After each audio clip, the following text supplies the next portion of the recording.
to the adventures of self. Conversations with ordinary and extraordinary people as they explore what it means to be self-expressed. Come on in. Join the adventure. Welcome to the Adventures of Self, 𝐭𝐮𝐬𝐬𝐿. Yes, that's me. Thank you, Taylor. Thank you, Taylor. I was thinking...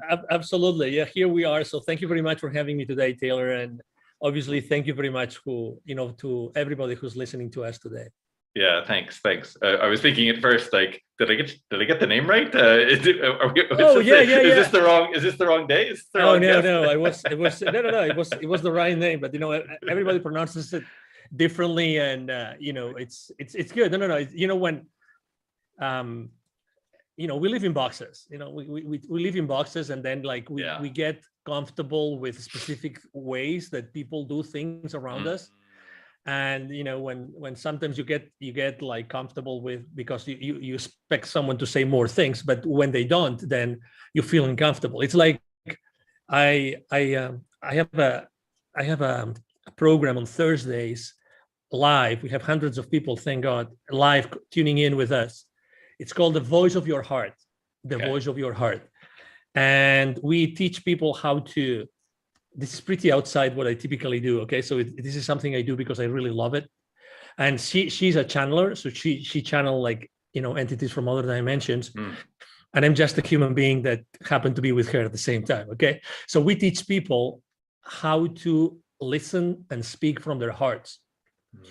And actually, this upcoming Thursday, and it's March 2021, by the way, we are talking about silence. We're talking about the importance of silence and how to connect with your own self and your heart through silence. And when you finish, that's why I'm talking about this, because when you finish mentioning my name, I wasn't thinking about the way you pronounced it. I was thinking of maybe she's going to say something else. But again, everything always plays out, magically. And there's no good or wrong. There's always good. So I was just waiting for something else to come, but it didn't come, so it was good. Yeah. But obviously, when you are airing something, silence is a different thing, because you don't want anybody to tune into your podcast and suddenly there's silence. What's going on? Well, it's funny. I'm really looking forward to this conversation. I know that we're going to have a lot to talk about. So, and I think it's really interesting to start with that concept of silence, because I really appreciate silence, and it's as you say, it's a bit challenging to have a podcast about silence. Like, we can talk about silence, and we could probably have a moment or so of silence. But if you had a whole podcast of silence, I'm not sure anyone would necessarily, perhaps I'm wrong, would necessarily tune in. And the thing that I've learned to appreciate about silence, I used to, when I was younger, I always listened to music. If I were studying, if I were cooking, probably even if I were meditating, I was listening to some type of music. Now I might say, oh, it's classical music, or it's ambient music. It doesn't have any words.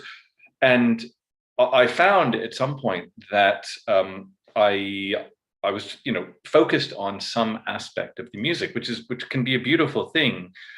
But it did take me away from something that is much deeper and also much more challenging, which is to sit with silence, to actually sit with oneself. We have so much in our lives right now that we want to distract from who we are, the truth of who we are. So I love that we've kind of started with this concept of silence. And it's an unconscious bias, actually, because very, very, very often have you ever seen one of those posts online that someone takes a picture of a newspaper like from 100 years ago, and you start reading it, and the reflection that they make, the people that post this, they say, hey, look at what I'm reading. It's 100 years old. It's from a newspaper. And guess what? It could apply to today. It could be today that the exact same thing could be told about what's going on in the world today. So, yeah, I mean, it's March 2021. Obviously, everybody who's listening to this knows what has happened in the world, in the entire planet for the last 12 months, right?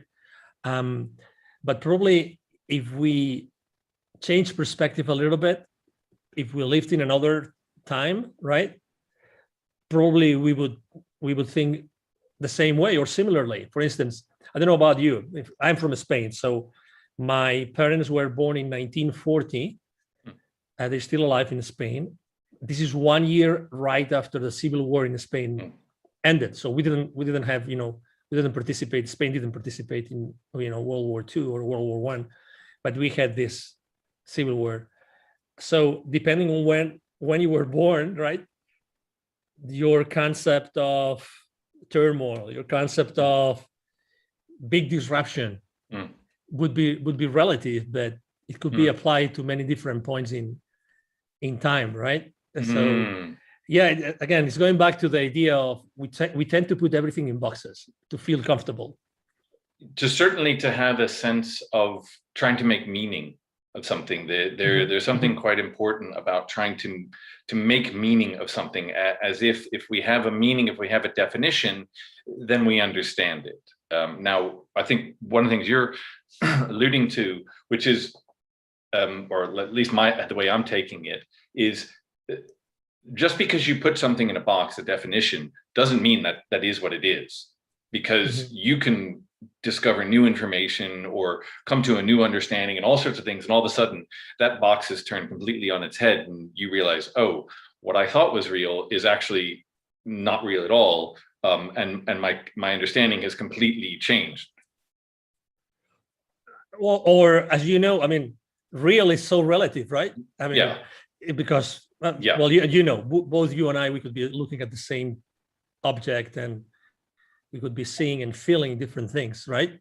So everything is relative. So then how do you live in a world in which you try to live with so many people, knowing that everybody has a different perspective of the same, in theory, the same reality, right?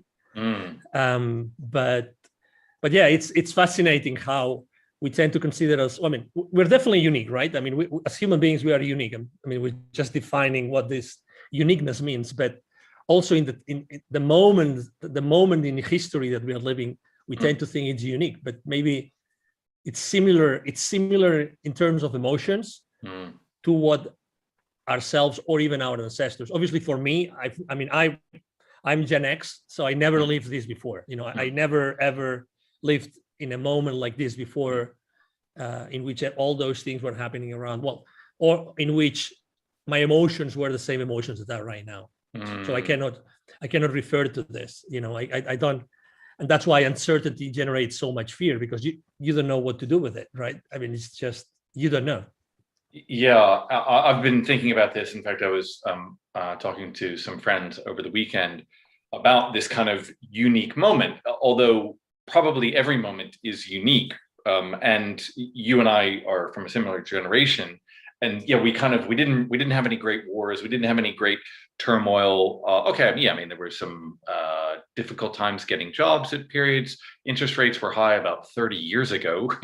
And but there's been this sort of like long string of relatively comfortable living, particularly if you're in the West. I mean, there are different, or the kind of Europe and America. There are different places that have had different struggles, but and how the turmoil of the last year has put everything into a different context. And what do you do with that? Because there is this, because it's uncertain, it does engender this sense of fear. But just because you're fearful of something doesn't mean you can't face it, or you can't do something productive or constructive or new or whatever with it, right? There is a I don't know if it's an innate, I guess it is probably an innate, human thing, kind of like goes back to saber-toothed tigers. It's like, ooh, that's scary. Let me protect myself from that, right? That thing, that mammoth or saber-toothed tiger or tribe over there that has bigger sticks or spears or whatever, they can kill me or hurt me. So I've got to protect myself. So that's a kind of innate human, like genetic code, because obviously on some level we want to survive. And yet there is also this other side, and this is what I've exploring with, and this is what the podcast is about in a way, is that when we step into a different space of uncertainty, it's like almost planned or structured uncertainty. You were saying magic happens, right? It's like there's magic all around, and I'm not taking away from people that are been sick or died or anything like that, but that there is an opportunity to see anything from different perspectives. And you asked me in the beginning of before we jumped into the conversation, you asked me what was coming up for me, right? What was inside of me? What was effervescent inside of me? And I told you tune in. And the reason why tune in was what was coming from my heart was because, and it's so aligned with what we were just talking about. It's like there's uncertainty, but uncertainty is also opportunity, right? It's like adversity. Adversity, there's a few languages in the world which have similar words to opportunity and adversity, right? Or maybe even adversity doesn't exist, right? So I think that regardless of what happens around us, we are always able to tune into, right, to a specific, I would say emotion, not to call it vibration, because maybe some people don't resonate a lot with vibration, but I think that we're all energy. I totally believe we are energy, and we see each other because we are vibrating at this specific vibration. And quantum physicists and many other physicists can actually relate to what we're talking about, scientists, right?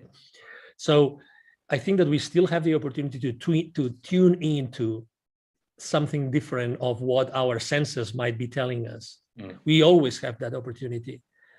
Then the question is, how do we do it? So if we see a lot of pain, right? I mean, as you said, regardless of what everybody stands up as far as many of the physical things happening around us, right? The freedom, the lockdowns, the masks, the vaccines, all these things, regardless, where do we put our attention? So where do we create those, what do we tune into so that we go back to the place where we would like to be? So the magic is that we really have the power of maybe using our imagination or using our memory to go back to those moments in our lives in which we really were thriving, in which we were completely in peace, or we were in a complete bliss, like super joyful moments. And we can always go there as humans. I always tell everybody the same, I always make the same metaphor, right? If we were our thoughts, we wouldn't be able to listen to our thoughts. You need someone to listen to your thoughts, right? So we are not our thoughts, right? So that sounds obvious, but some people don't think about this. So we have this chatter all the time. So we are listening to our chatter. We have become aware of our chatter. We have become aware of those things that concern us. Those we have become aware of so many things. We have become aware of the discomfort, of the fear, of the uncertainty, of those chemicals that run through us when we have that emotion, and not only aware, but also addictive, right? So it's automatic. Our body, our being, we have those thoughts, and then those thoughts immediately generate those chemicals inside of us, and it's difficult to get rid of those chemicals if we have fired those neuronal connections so fast and so often, right? So they're firing together all the time. I'm sorry, I'm talking to neuroscientifically now, but I think it's important. Yeah, no, I'm totally on the same page with you. We are on the same vibration, or we've tuned in, because I have a very similar understanding and approach to things. And I really like what you just said. I'd never heard that expressed like that, but it makes so much sense to say, well, clearly we're not our thoughts because we can recognize our thoughts. And if you can see something that you're doing or whatever, then you're not that thing. And so that's a really beautiful way. I was talking to somebody over the weekend about this, that when the thought or the emotion, because it invariably can get so overwhelming that we can feel that we are our thoughts, or we feel that we are our emotions, our anger, our sadness, our confusion, our fear is so overwhelming that that is all there is.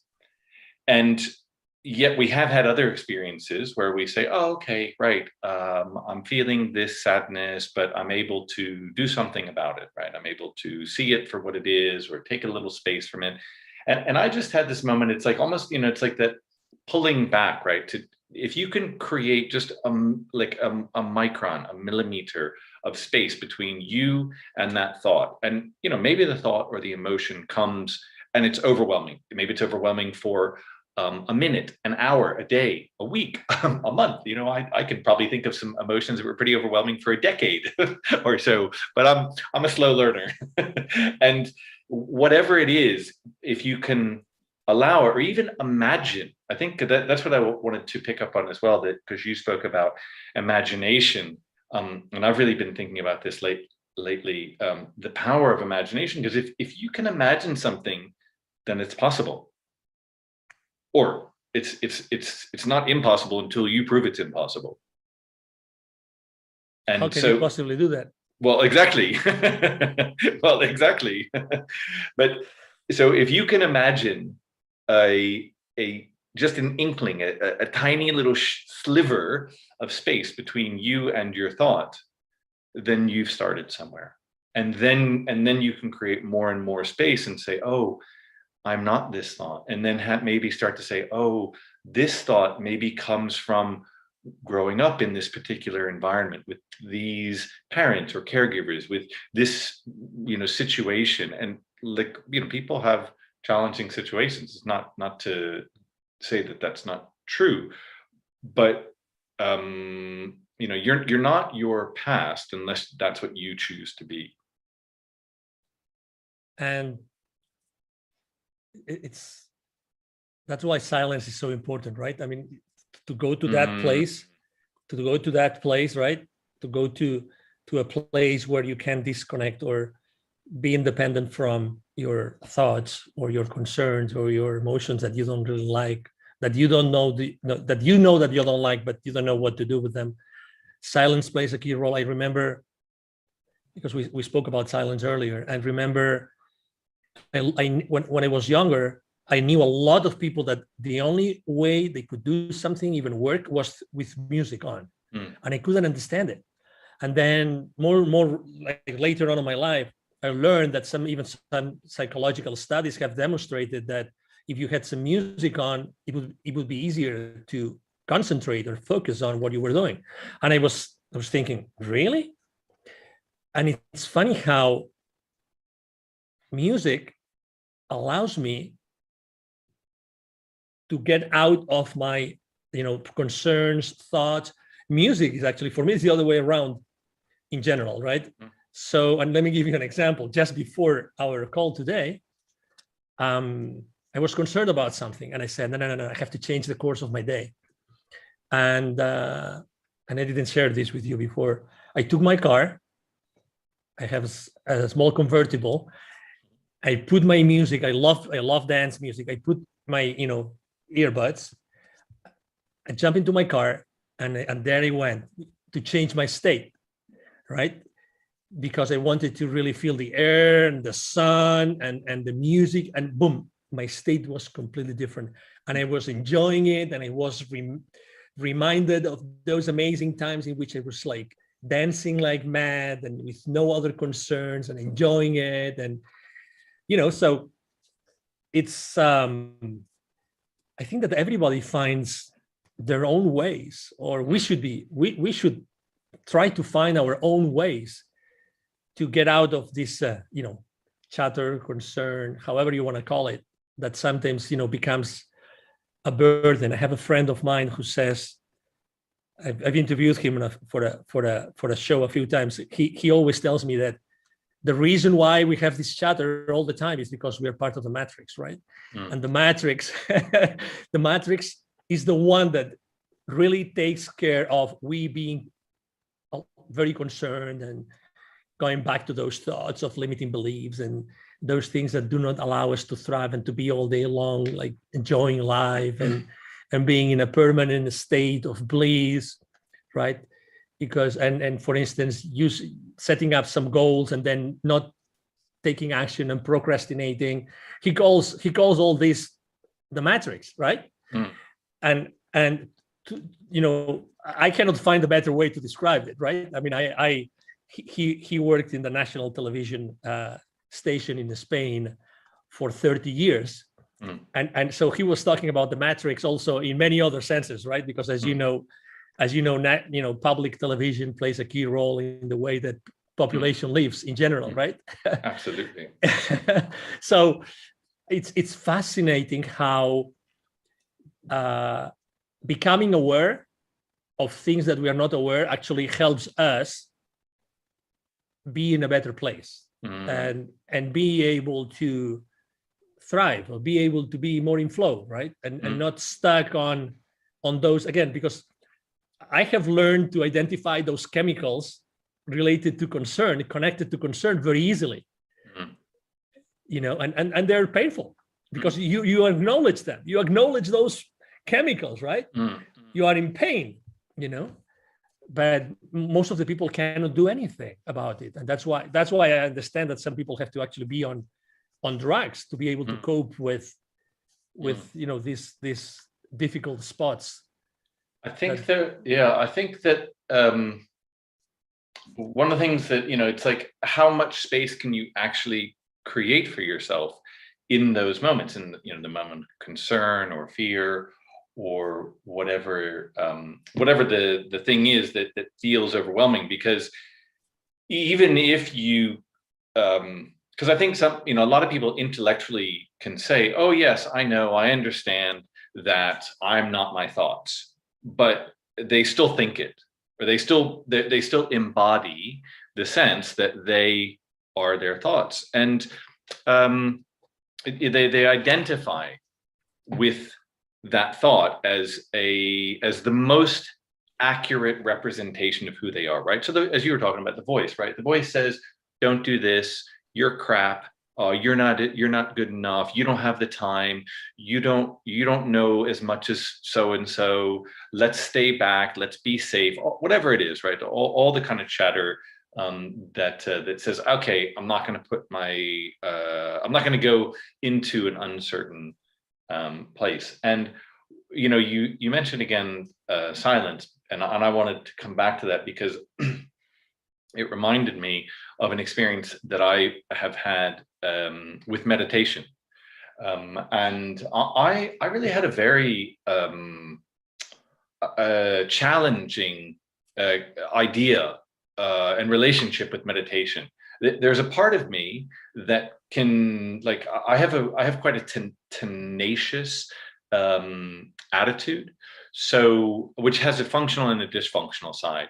So when I have something to do, I can spend hours and hours and hours totally focused on it.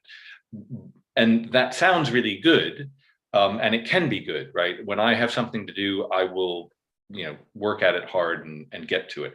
However, I can also completely be blind to what else is going on, and I can use that as an excuse to say, well, I'm just going to focus on this one thing that I maybe feel like I have control over, and I'm not going to deal with the other big things that are challenging me. So anyway, it has this you know, sort of functional and dysfunctional side, and I think with meditation, I really felt like I felt like I was going to force it.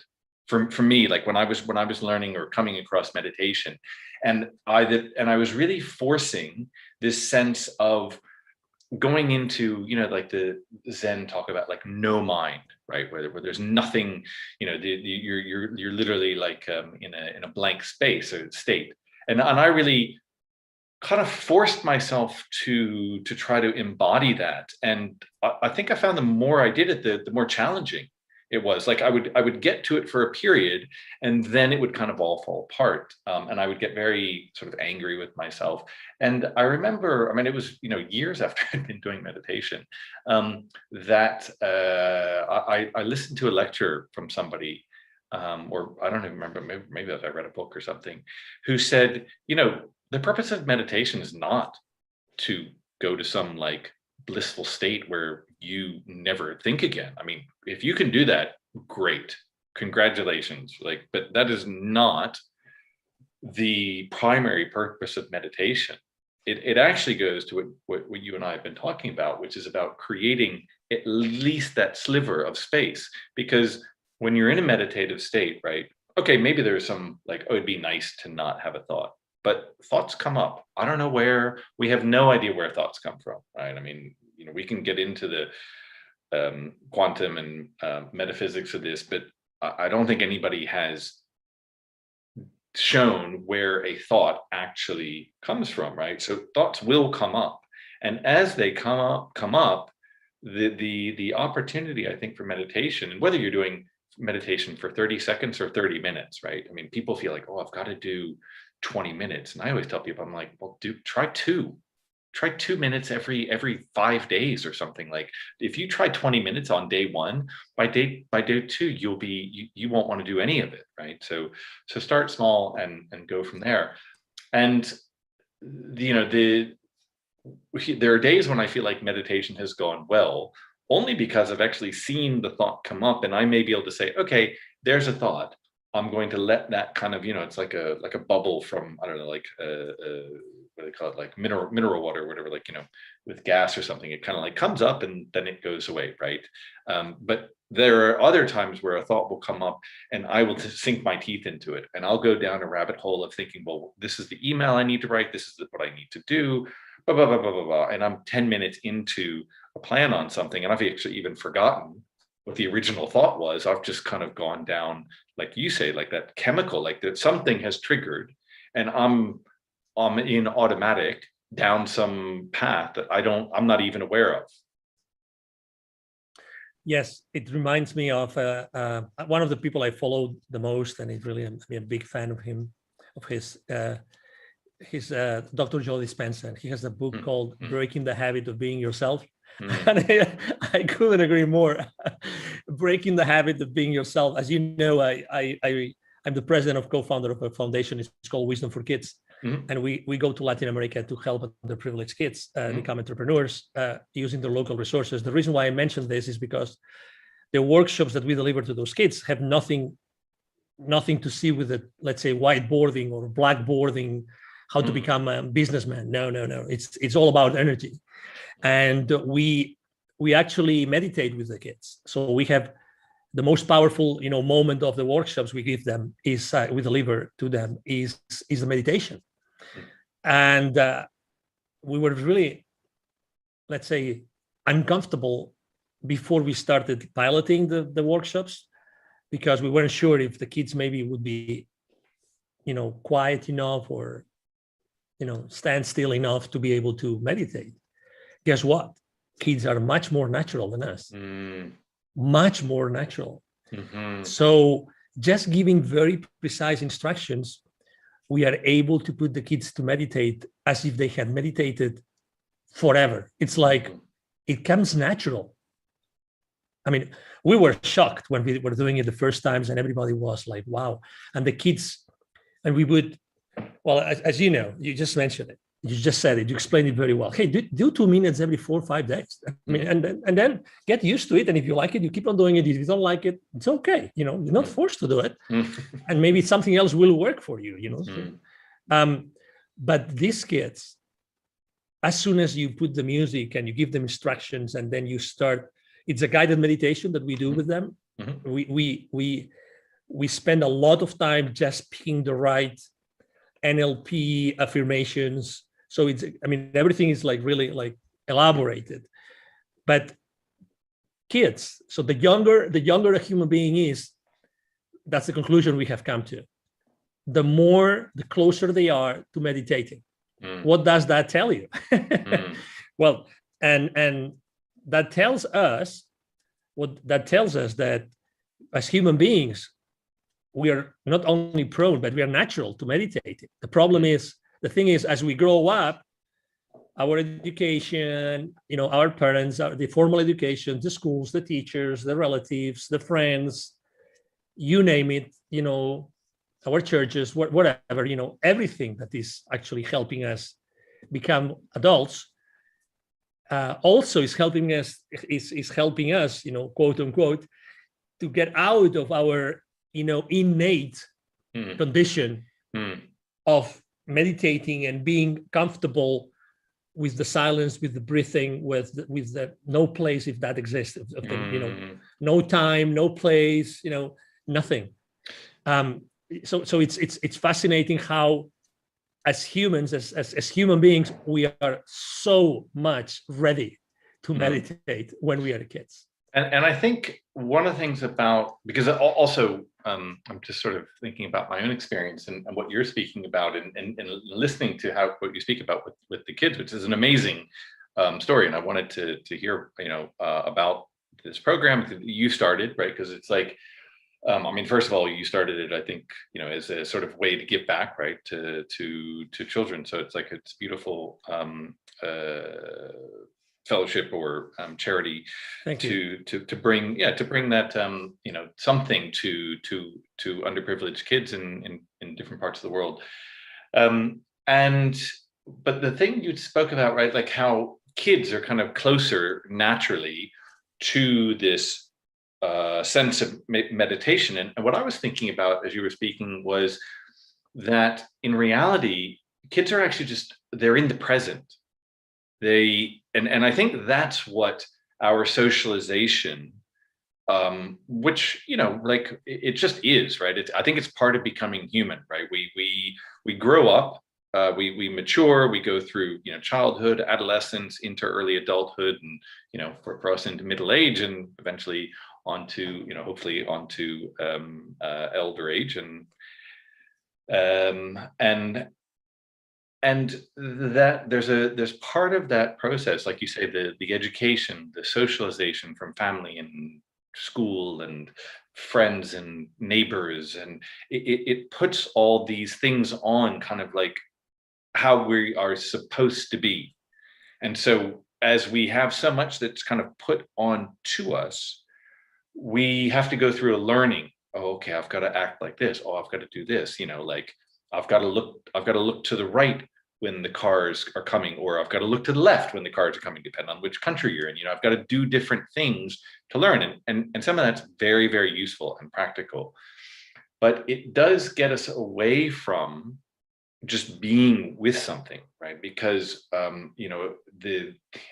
remember sort of like adolescence and teenage years, right? Where it's like, well, you've got to do this to fit in. Or I was actually quite rebellious. So I was like, well, I've got to do this other thing specifically not to fit in, right? But then you're still following something, some prototype, and all of that, I think it's kind of well understood, and Joe Dispenza talks about this, right? It takes you out of now, right?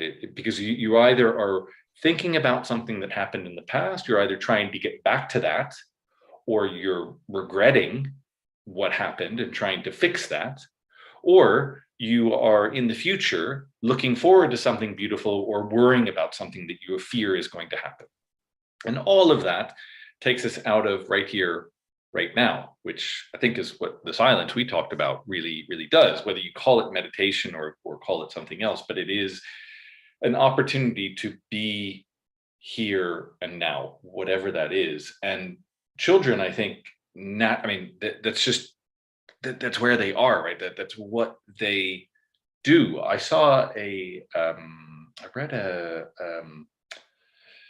report recently. It was in some psychology journal or magazine, and it said that they'd done tests on children.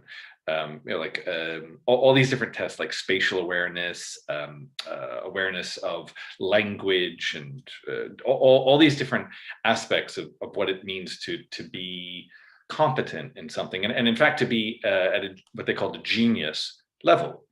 And what they found was that something like 90 or 95% of children under the age of 4 measured on the genius level in like, I don't know, like 9 out of 10 categories or something like that, right? Which feels like, well, that seems quite remarkable. Like, shouldn't there be some bell curve where, you know, it's like there's a portion that doesn't and that does, and maybe there was kind of like a better distribution, but essentially what they were saying was that 95% of kids under the age of 4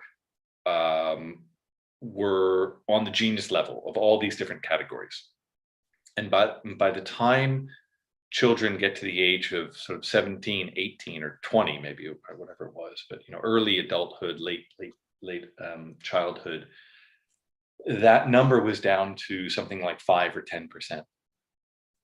And, you know, the idea was that nothing had happened. Nothing, it's not like these children had lost something. It's that, or maybe I guess they had, but that the system that we have naturally takes people out of that.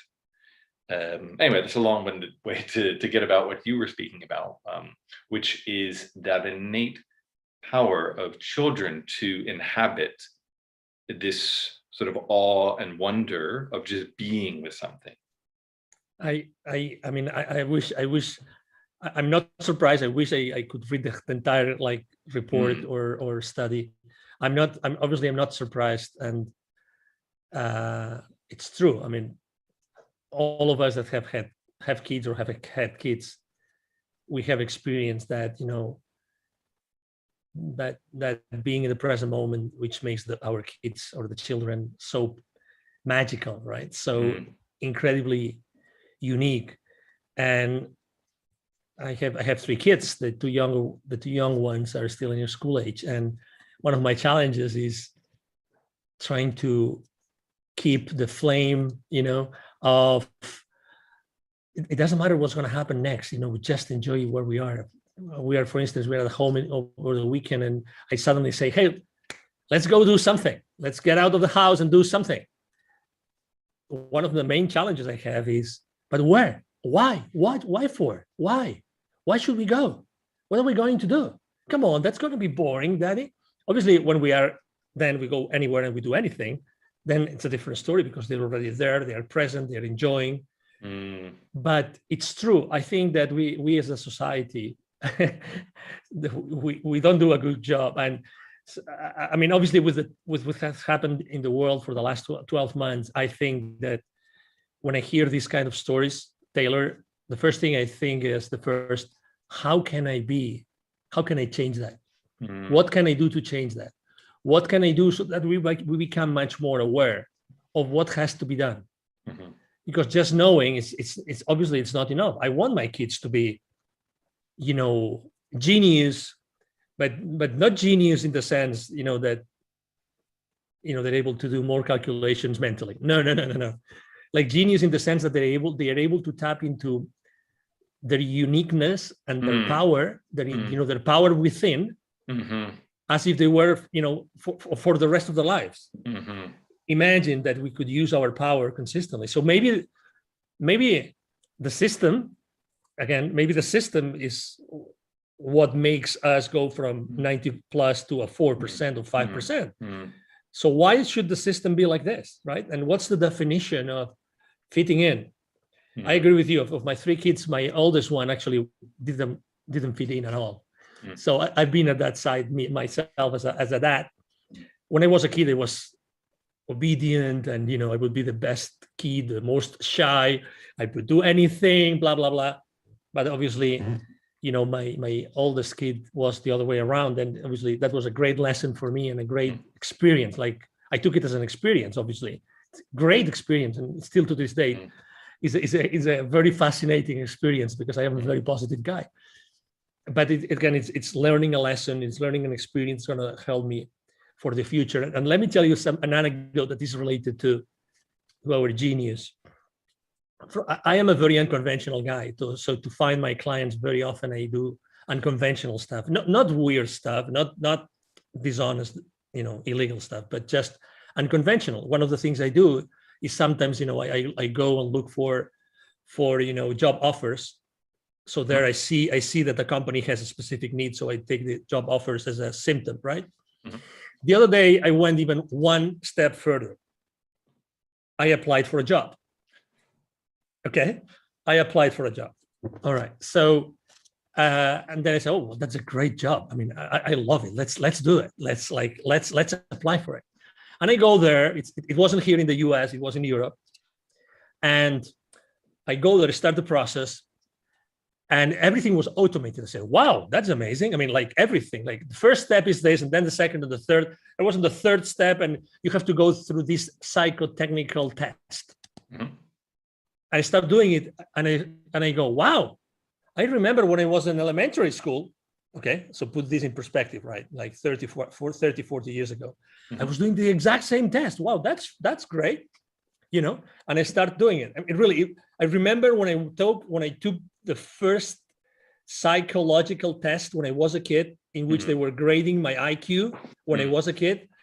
And, you know, I graded so high and blah, blah, blah, whatever. I mean, that never defined me. I mean, it was good. It was nice to have, nice to see it, whatever. Mm. So I took it again after 40 years, literally. And guess what? After a few, and it was a timed exercise, and there were like 50 or 60 questions. I only did probably like 20 or 30. I don't know how many. And I was actually, I was continuously distracted because I was with the family, but I was still taking it, right? Mm-hmm. After I finished the test, after 60 seconds, I get an email. You failed miserably. Listen. You failed miserably, and we only hire the smartest people in the market. I mean, literally, we only hire. I wish I could go back, you know, that wasn't an email. That wasn't the website that is showing to me. That was, I mean, we only hire the smartest people in the planet. And I started thinking, okay, so the same test that they put me through 40 years ago is still the same test, which is defining who's going to be successful for a worldwide vice president of sales leadership position in a multinational company. Mm-hmm. Okay, so picture this. Again, the same test I took 40 years ago is still the #1 test for filling up a position that's probably going to be, I don't know, $700,000 a year, $1 million a year, whatever the salary was. But this is what we are being conditioned still consistently to date. Mm-hmm. And as you know, because you're open to, you know, unconventional knowledge, it has been proven that the success on a specific position, IQ plays a role, but there's so many, you know, ways to define, describe intelligence, right? So many that define probably the success, or even estimate or predict the success that you can have as an executive. Like social skills, for instance, right? I mean, social skills obviously play a key role in order to be able to define partnerships and become trustworthy with your client. I mean, many other things, right? But anyway, again, obviously my self-esteem wasn't damaged, right?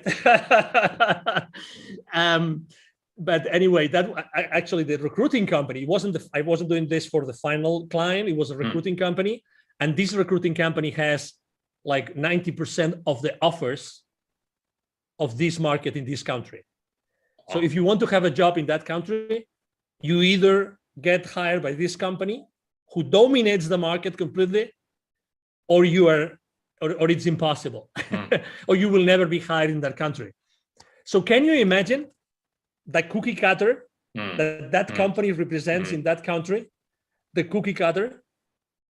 Can you imagine how we are all painted the same? We are all like, it's amazing. That's why what you and I are talking today is so important.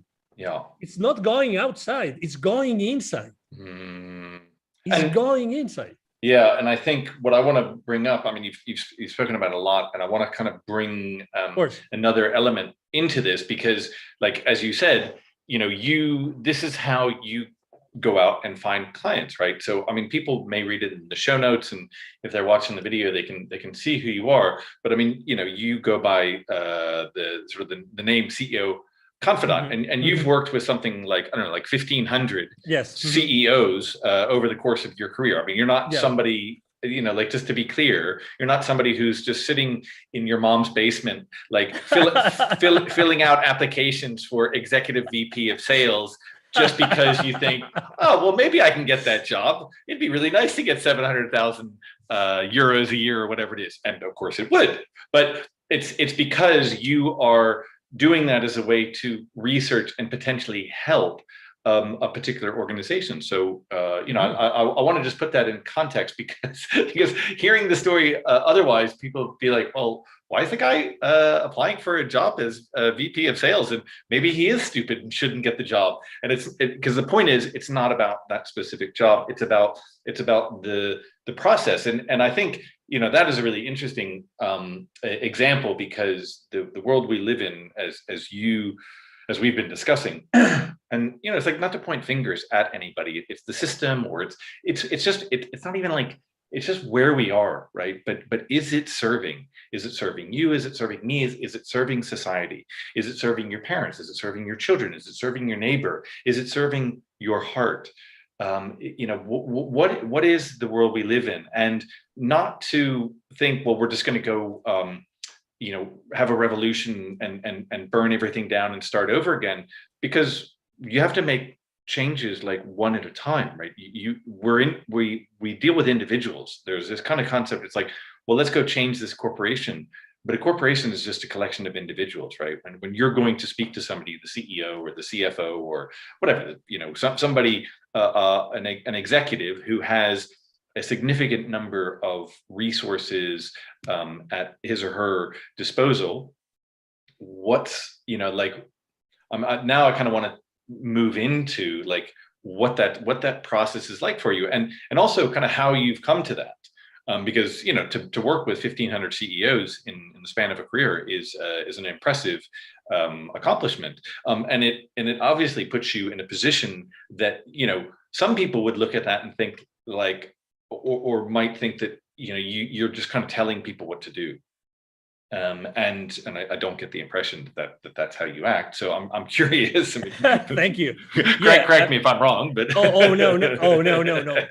First of all, thank you for making some space for context, right? So people can understand better why I chose the example I chose before. Besides the fact that I'm a pretty disruptive guy, so I try to go through down pathways that people typically wouldn't go. That's one thing. But and to be honest, also obviously, I'm not that unique. I mean, so I was blessed enough with having responsibilities and positions in companies in which I have to actually always talk to the top of my clients' organizations to close deals.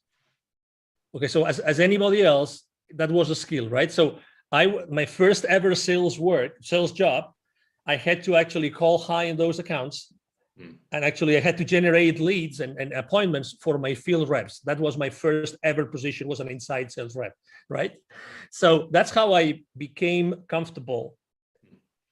First of all, calling to high-level executives, and eventually being myself with my sales team or with my sales partners, going and closing those deals in those companies. So I just was blessed with having an entire organization and partnership, programs and partnership organizations, partner organizations.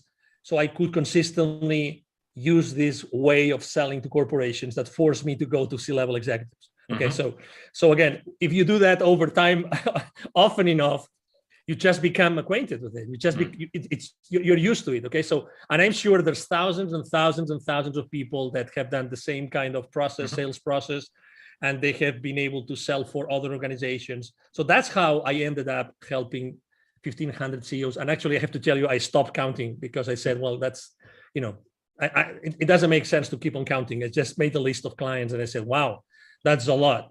That's a lot of companies. That's number one. And number two, to your point, exactly. It's not about me telling them what to do. Oh my God, of course not. It's all about listening to them.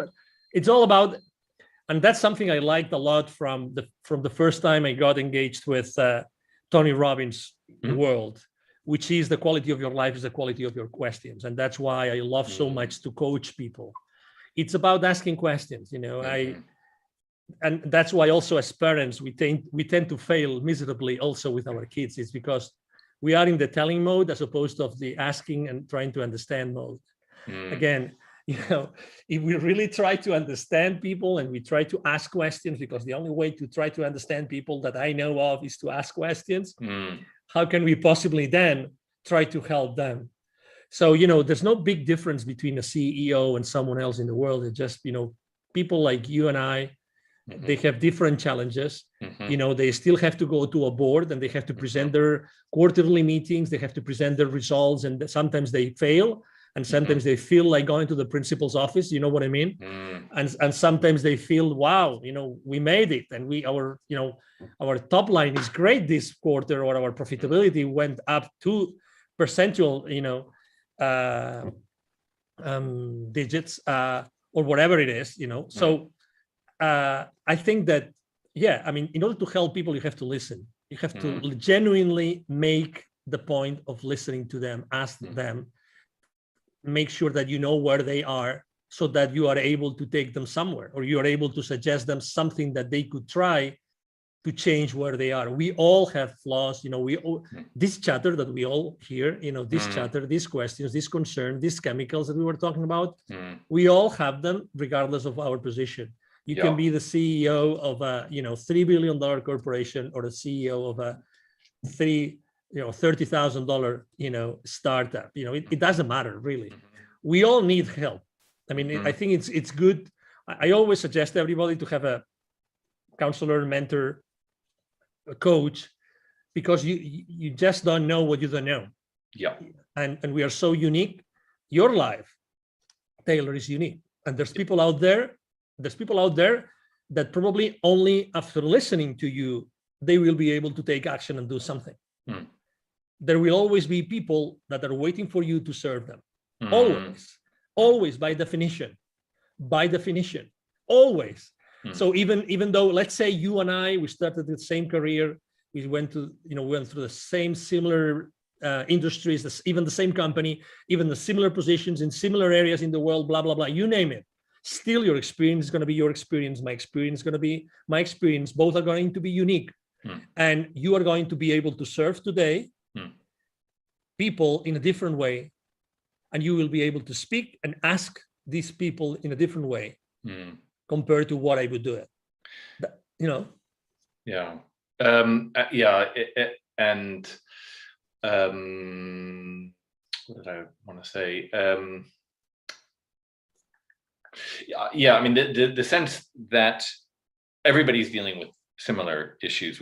It can be, I think, it can be very easy or tempting, or I don't know, maybe that's it, that when we look outside of ourselves, right, we can look at, whether it's somebody like a like a prominent sports figure, a Michael Jordan, or I don't know, like a Lionel Messi, right, and you see this level of professionalism and capacity of something, or look at like some great singer, like or musician, or actor, or whatever, poet, or whatever it is, or a CEO. And because of the way that we're so removed from that, right? Because we only get the thin slice, right? You see you hear the album from whoever, the great musician, Prince or something, right? And you see LeBron James in the NBA finals, and you see somebody and think, wow, I could never do that. And you're not aware of what goes on. We're starting to see a little bit more. I think people are sharing much more, even at that level. They're sharing, some people are definitely sharing their humanness. And I think as well, like, in the CEO, because we're talking about business, where, I look at my sort of, solopreneur business and think, gosh, like these people run these 3 million, 30 million, $3 billion businesses. It's not that I necessarily aspire to that specifically, but I can get caught up thinking, oh, they must be so much better, or blah, blah, blah, whatever it is. And I think what's really, nice, and thanks for bringing it here as well about the podcast, because it is very much a specific intention of this show, which, to bring people on that, ordinary people, extraordinary people who have done amazing things, but also have done quite ordinary things, and are living their own adventure, right? Because like as you were saying, everybody has this unique path, and we are called to something. I really truly believe that we are called in our hearts to do something, to bring something out in the world. And I spent, most of my life up until now avoiding that, because I was scared. I was scared of bringing something out into the world. I was scared of sharing things. And over the, last several years, and however long it's been, I've opened up to a point where I say, okay, I'm starting to get a glimpse of what I really truly want to bring out into the world, and now I feel like I'm just getting started, right?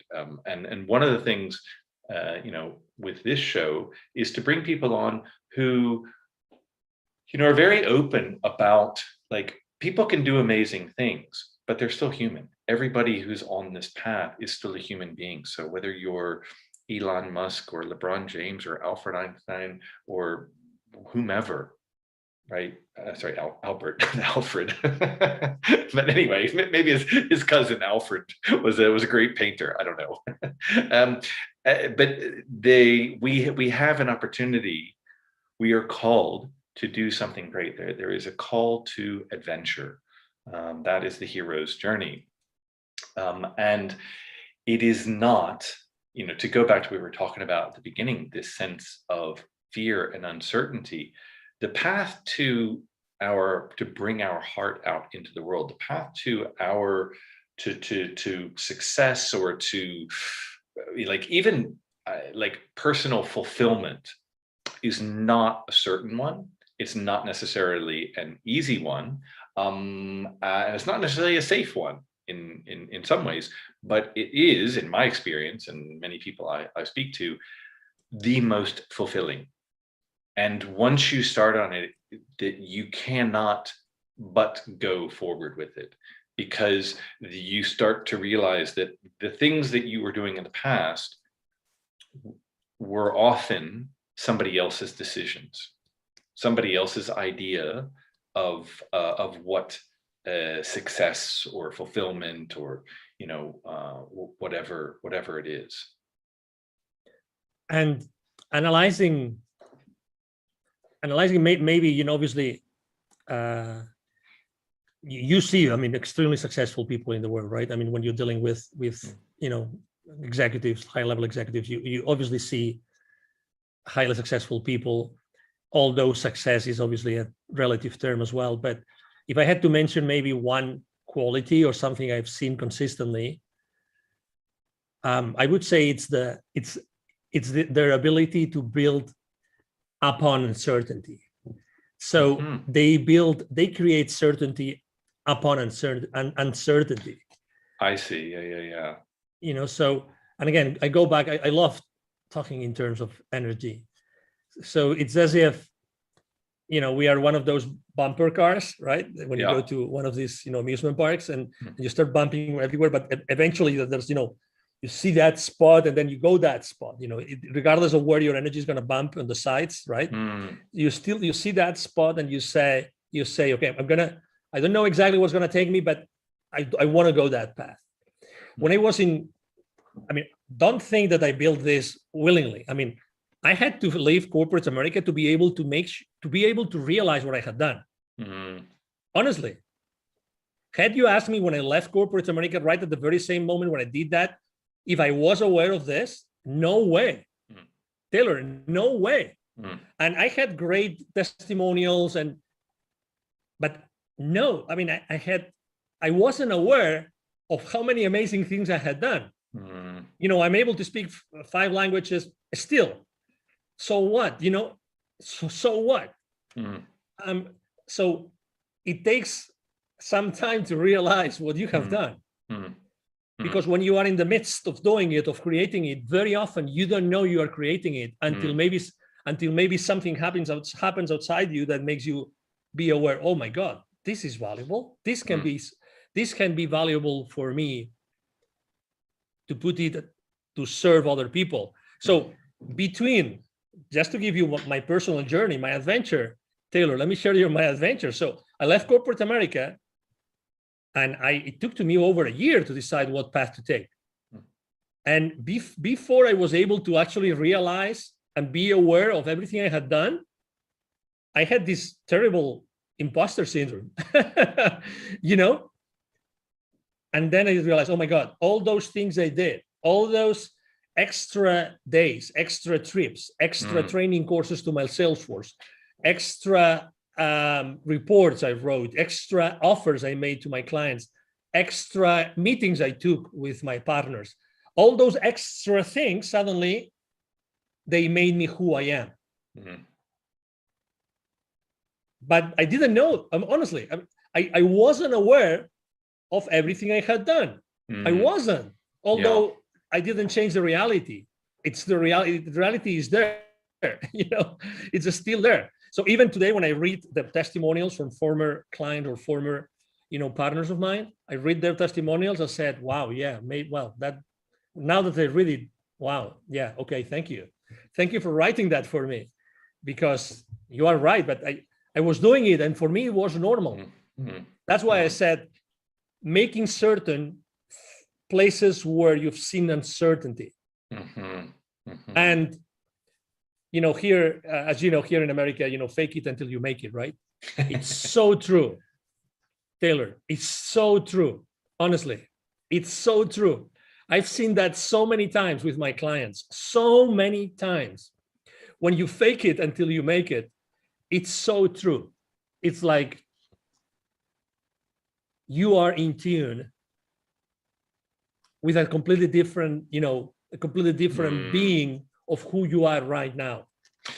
Yeah, I think the thing, because sometimes people feel like it's an interesting concept, right? I think, and certainly I sometimes feel when I hear that it's like, well, you're being dishonest, you're being manipulative, you're not being truthful. But I think, I mean, it sounds good just because it rhymes. I mean, frankly, and it has this sort of bluster. It has a very, you know, has a very good American bluster to it. It's like, yeah, okay, I'll just, you know, pretend to be something, and then it'll happen.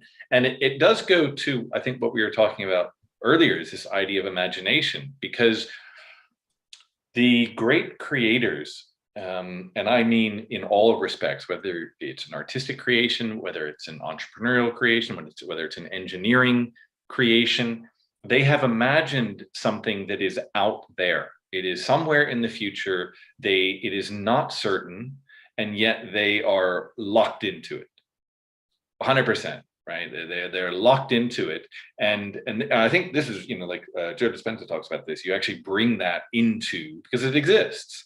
If it exists in the quantum field, if it exists in your imagination, if you can actually imagine something, then it's possible. So, until you can prove that it's impossible, and good luck with that.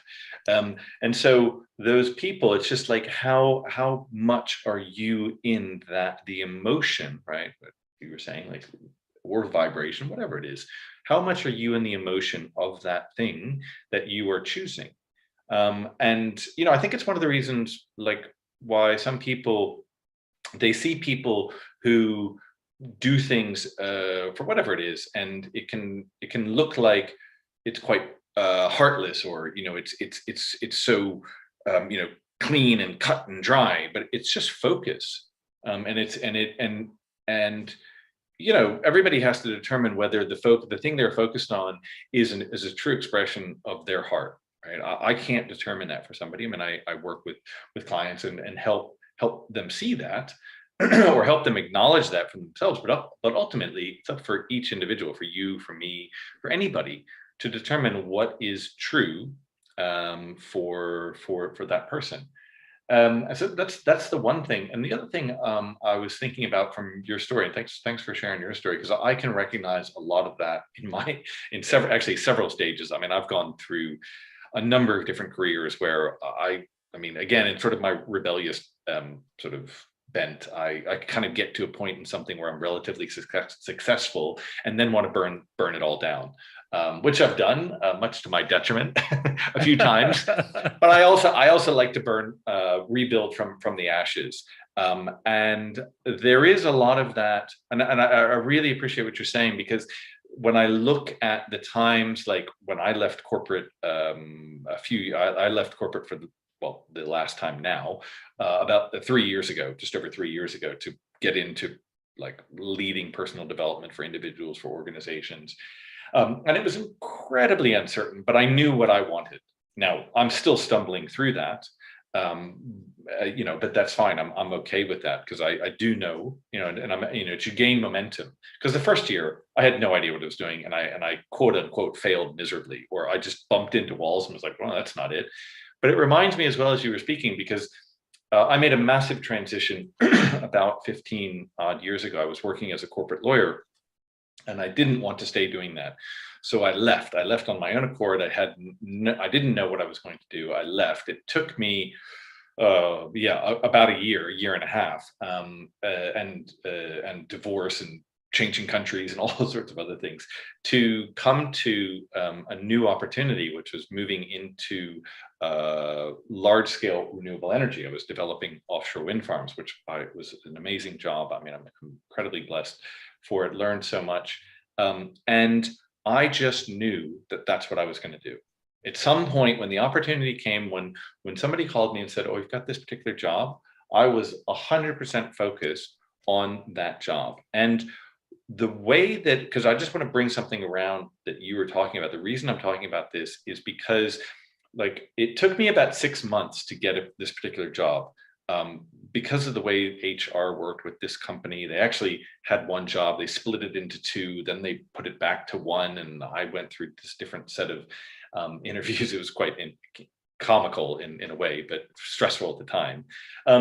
But when I had to transition from being a corporate lawyer, which, like, I knew it was a good position, and I knew I was smart for it, but I didn't actually know what I knew. I had no idea what I actually had, because I thought I was just a lawyer.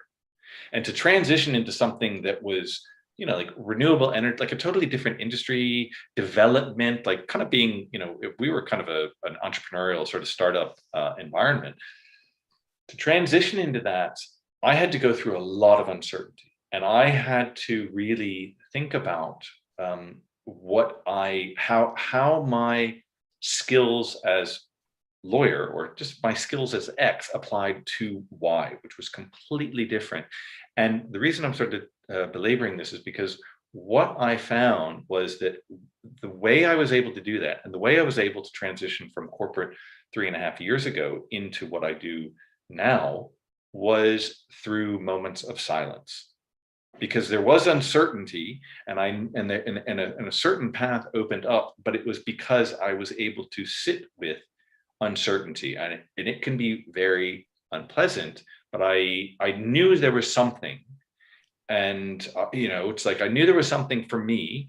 And when I was able to sit with that, when I was able to sit with that silence and allow that truth to start to emerge, then it's like the clarity of what was certain, right? That path of the bumper car opened up, and I was like, okay, now because I'm being hit by at all sides for months at a time. Bumper cars are hitting me all over the place. I'm not going anywhere. And then there's a moment, boom.